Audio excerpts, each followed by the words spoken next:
ආයුබෝවන් මම මානෙල් ගමගේ අද වීඩියෝ එකෙනුත් සාරි ගැනම කතා කරන්න හිතුවා.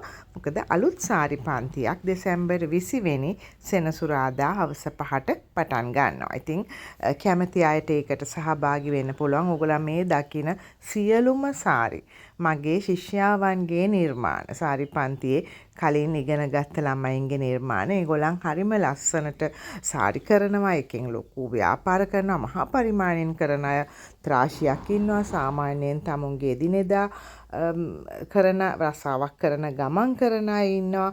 කොහොම හරි හරිම ලස්සනට, හරිම පිළිවෙලට, හරි ප්‍රමිතියට ඉගෙනගෙන කරනවා. ඉතින් මගේ කෝස් කන්ටෙන්ට් එක ගැන කතා කරොත් අපි මාස 2ක් මගේ පාඨමාලාව මාස 2කට අපි ක්‍රම රාශියක් කරනවා. මේක ප්‍රැක්ටිකල් ක්ලාස් එකක්. මේක බලන් ඉඳලා කරන්න පුළුවන් දෙයක් නෙමෙයි. මාත් එක්කම ඕගලන් කරනවා.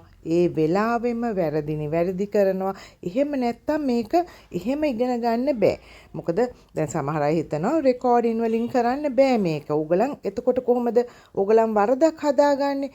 පන්තියෙම එවෙලෙම වරද නිවැරදි කරනවා. එවෙලෙම ඕගලන්ට එන ගැටලු සාකච්ඡා කරන්න පුළුවන්. ඉතින් මේ පාඨමාලාවේදී සාරියක් තෝරා ගැනීමේ ඉඳලා ක්‍රම රාශියක් කරනවා. මම දානවා මේ ඕගලන්ට බලා ගන්න පුළුවන්. මගේ පේජ් එකට ගියොත් බලන්න පුළුවන්.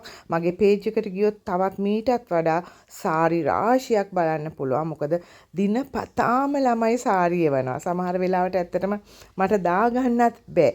අපි මේ කෝස් එකේදී මොනර පිළ කරන ක්‍රම 17ක් ඉගෙන ගන්නවා. ඇප්ලික් ක්‍රම 10ක් ඉගෙන ගන්න. දැන් ඔබ දකින්නේ ග්ලිටර් වර්ක් කලින් එක. ඒතර ඇප්ලික් ඒ වගේ විශාල කෝස් කන්ටෙන්ට් එක ගොඩාක් තියෙනවා. අපි ඉතින් ඒකයි ලයිව් පන්තියක තියෙන වෙනස. ඕගලන් මේ වැඩේ හරියට ඉගෙන ගන්නවා.